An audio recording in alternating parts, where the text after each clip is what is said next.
Already last షాట్‌లో చెప్పాను కదండీ! మేమైతే రంగోలీతో స్టార్ట్ చేశామని న్యూ ఇయర్ సెలబ్రేషన్స్. అందులో ఇదొక పార్ట్ అనమాట.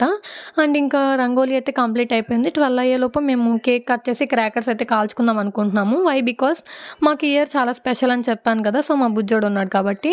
ఇక్కడైతే మా వారు తీసుకొచ్చిన క్రాకర్స్‌కి ఒత్తులు కొంచెం చిన్నగా ఉన్నాయని చెప్పి వాటికి సర్జరీ, ఆపరేషన్ అన్నీ చేసి రీమోడల్ చేశారనమాట. ఇక్కడ అవే టెస్ట్ చేస్తున్నారు. అసలు ఎలా ఉన్నాయి, పేలుతున్నాయా లేదా అని నాకైతే అదే చెప్తున్నారు. ఇంక మేమైతే 12 అయిపోయింది. కేక్ అయితే కట్ చేసుకున్నాము చాలా హ్యాపీగా, పీస్‌ఫుల్‌గా. అండ్ ఇంకొక మెయిన్ మ్యాటర్ ఏంటంటే మేము కేక్ కట్ చేసామని చెప్పాను కదా! ఆ కేక్ నేనే చేశాననమాట ఇంట్లో. ఆ క్లిప్ కూడా యాడ్ చేస్తాను చూసేయండి. పైన డెకరేషన్ నాకు అంతగా రాలేదు కానీ నాకొచ్చినట్టుగా నేను చేశాను. ఇంట్లో చేసుకున్న కేక్ కట్ చేశాను. నాకు హ్యాపీగా అనిపించింది. ఎప్పుడులాగా కొనుక్కొచ్చి కట్ చేయకుండా ఇంట్లో అయితే నేనే ప్రిపేర్ చేశాను. మీలో ఎవరికైనా ఫుల్ రెసిపీ కావాలి అనుకుంటే కామెంట్ చేయండి. నేనైతే వీడియో అప్లోడ్ చేస్తాను. ఇంకా కేక్ కటింగ్ అయిపోయిన తర్వాత మేమైతే టెర్రస్ పైకెళ్ళి స్కై షాట్స్ అయితే కాల్చేసాము. మా వారైతే పట్టి స్కై షాట్స్ నువ్వు కాల్చాలి అని చెప్పి వెళ్ళి మరీ తీసుకొనొచ్చారు. సో, నాకైతే భయమేసింది. అది చాలా పెద్ద సౌండ్ వచ్చిందండి. అండ్ ఇంక ఇదైతే ఫోన్‌లో తీసిన వీడియో.